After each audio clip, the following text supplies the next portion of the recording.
what's up guys? I am super excited to be bringing you this video today.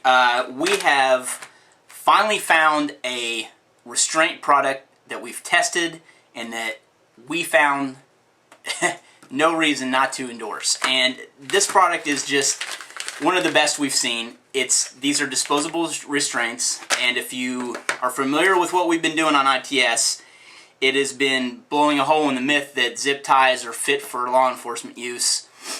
And we've gone on and on about how they just don't have a place.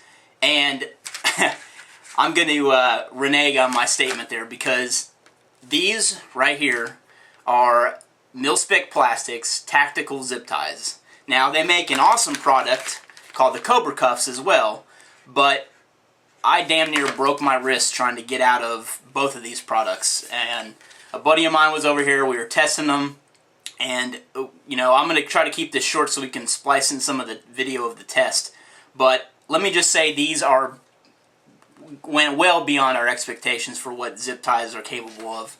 And I'm being serious about this too. These zip ties right here are some of the strongest I have ever seen. And if you look, just look at how thick that locking mechanism is right there. I mean, that alone should tell you something right off the bat. But it's not just the locking mechanism that is weak. And the weak point, obviously, in zip ties is not only this housing, the locking bar housing, but the locking bar itself. And this thing is solid. I mean, you know, we tried every method to get out of these. And if you, I mean, obviously you don't have access to this, but if you just try to bend this little locking bar in here, it's just tough. It's not going anywhere. And we tried all different methods that we've shown to get out of these. We tried shimming them. Obviously, you can shim zip ties. I meim, every zip tie can be shimmed, but these are not just like your standard, you know, insert a shim in and that's it. These are very hard to shim, and the likelihood of even being in the position to shim these things when they're on, even just a standard zip tie, is highly unlikely, as you know. But we did demonstrate the ability to do that with, you know, a standard zip tie. But these Cobra Cuffs, and that's what these are called. Let me open these up so you can see them. These are obviously a restraint device. These are for military and law enforcement use only. But the way you put these on is you just slip them over hands and you pull on this big tab back here like that, and it tightens them up. And just look at the size of this locking bar right here. I'll demonstrate, I'll try to splice it in, but you know, I got down with 550 cord, took it out of my shoelace and tried to friction saw through this thing, and it took forever. And you know, I was huffing and puffing and having a difficult time doing it too. It's definitely not the same as trying to, you know, friction saw through a tiny piece of plastic. You know, once you put these on, there's not any room to wedge that 550 even through here. You have to go through this big locking bar right here. But even once you get through these things, the way these are designed is they're still attached to you, and they've got this little plastic button that holds these things on. And you know, one of the recommendations I probably have on this is to make this a little stronger, this plastic button. But I mean, even then, basically what happens is once you friction saw through these things, it's still on your wrist, and they just separate right here in the middle, and they're still attached with this thing. And technically all I have to do is snap that. But at the same time, I mean, you can imagine the possible scenarios where you could even get to using 550 cord for a friction saw. So I'm not saying these are impossible to get out of. Obviously, the friction saw can be used on anything that's plastic.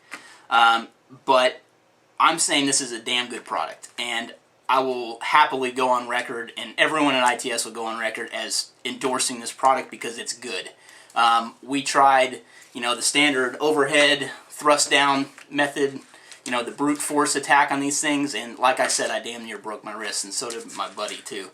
So anyhow, these are just good. That's all there is to it. I don't know how else to say it. They've got this double locking restraint here, so not only do you tighten them this way and they grip with these teeth that are inside this housing, but if you can see this double locking restraint here, you push that down just like that. See how it disappears into the housing? You push that down once you have these locked in place, and it's a double locking mechanism. So if you use the brute force attack and you try to push the opposite way on these things, that secondary locking restraint catches it coming out, and it's solid. They come in these other colors here, and you know, when I saw the pink, I kind of laughed and I said, well, you know, what are these other colors for? But the guy Jim from Mil-Spec Plastics that I've been working back and forth with, which I want to take a second and just say how impressed we were with their response to letting us test these things.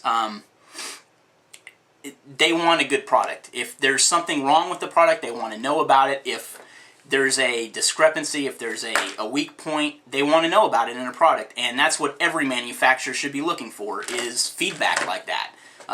No matter who it's from. I mean, whether it's from somebody like us that obviously tests their products, or, you know, feedback from the field.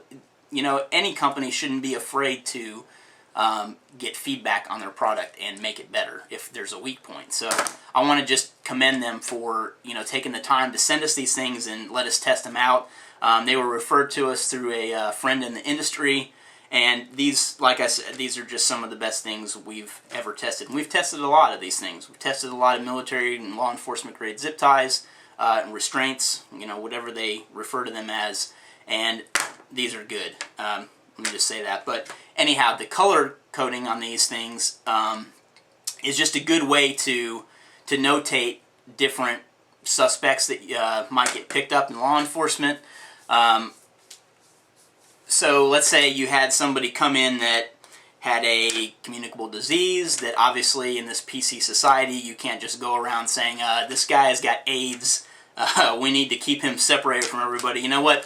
Throw some red zip ties on him and everybody in your department knows what the hell that means. So, I mean, that when Jim was telling us about the reason they created these colors was just, it was really cool. It just kind of hit home going, wow, that's an excellent idea.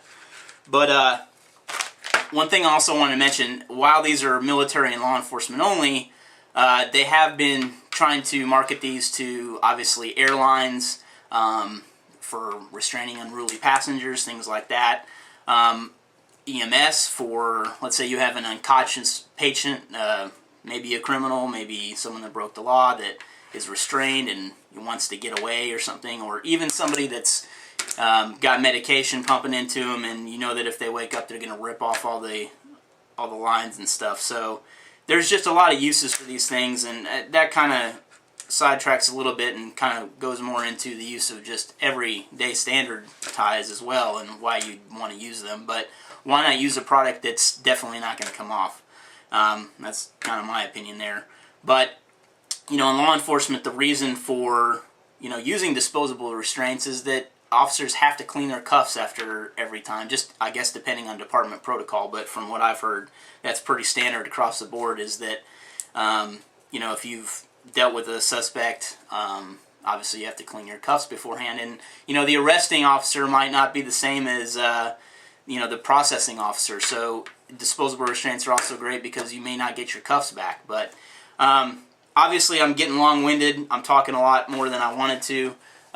So maybe we can make a second video showing the showing the actual testing.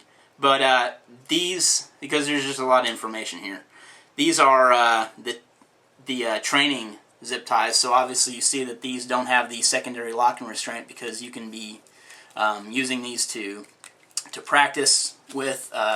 They seem to be a little more flexible rubber, and once you've locked these things down, all you have to do is pull to get them back out. So these training things are really a good tool here.